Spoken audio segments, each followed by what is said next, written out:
అందరికీ praise lord. మే 14 ఈరోజు దేవుని వాగ్దానము. యెహోవా యందు ఆనందించుట వలన మీరు బలము నొందుదురు. నెహెమ్యా 8:10. ఇప్పుడున్న పరిస్థితిని బట్టి బలహీనపడి కృంగిపోయి బాధపడుతున్నావా? అయితే నీ కొరకు ఒక అద్భుతమైన మాట.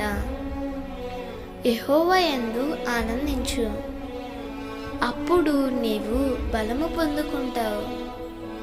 ఈ లోకాన్ని బట్టి, ఎదురవుతున్న ప్రతికూలతలను బట్టి నీవెన్నడూ కృంగిపోవద్దు. ఆనాడు పౌలును శీలను కొట్టి చెరసాలలో వేశారు.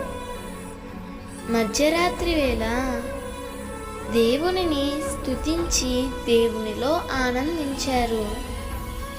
బంధకాలన్నీ ఊడిపోయాయి.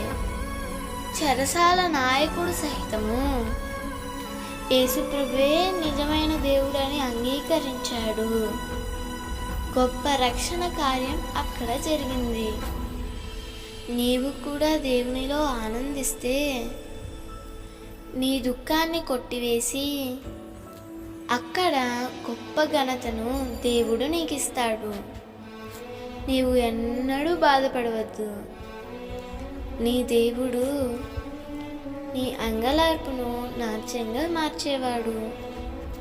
నీ దేవుడు నిన్ను ఎన్నడూ విడిచిపెట్టరు.